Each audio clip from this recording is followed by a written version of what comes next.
In today's Money Watch, we are talking about protecting your family financially because September is Life Insurance Awareness Month. Yep, they got a whole month to talk about it, and we're talking about it. It's not an easy topic. People don't like to think about loss, but take a listen to these statistics. After the death of a primary breadwinner, 10% of people, about 1 in 10, would feel the financial strain after just 1 week or within 1 week even, and more than 40%, almost half, would feel it within 6 months.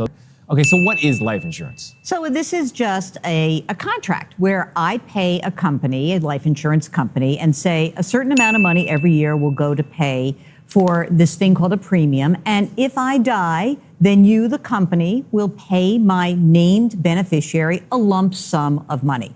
Now, the problem with life insurance, frankly, is that it's really emotional. It forces us to contemplate our death and the impact that it would have on others. So the most common question that I field is, hey, how do I know if I need life insurance?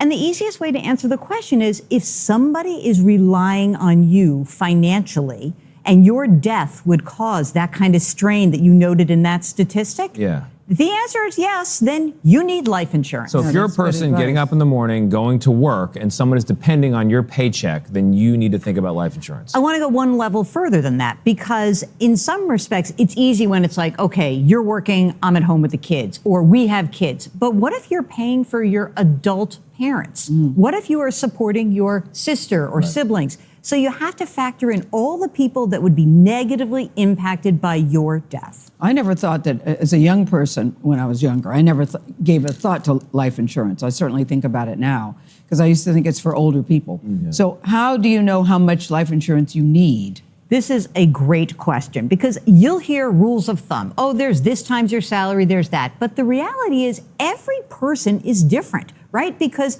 my situation may be that I've got 4 kids and my salary is part of the equation. Maybe my spouse works. The best way to learn how much you actually need is to use a calculator. The life insurance industry has a really good calculator.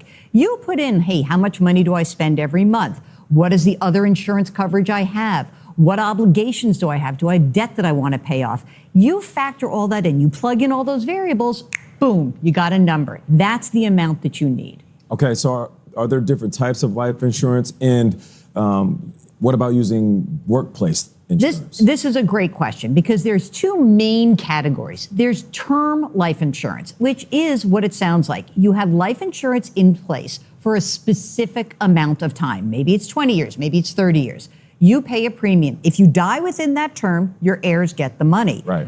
Now, for many people, this is a great idea because it's very inexpensive up to age 50 if you're in good health. And most people don't need the coverage as they get older, interestingly enough, because they've already saved money and their kids are growing up. So maybe you don't even need the coverage after age 50. The other type of life insurance is called permanent life insurance. This may be you may have heard of whole life insurance, universal life insurance. This is insurance coverage that stays in place for your entire life. Now, because it's in place for your whole life, it's way more expensive. And that's a very critical aspect of this. Most people don't need life insurance for their entire lives. And many of the insurance companies will say, well, there's an investing or savings component. But what we've learned is that to buy term insurance and invest outside of the insurance product may be the more affordable and better option for most families. It's always good when you come to the table. Thank you. Dropping little tidbits of stuff we could all use.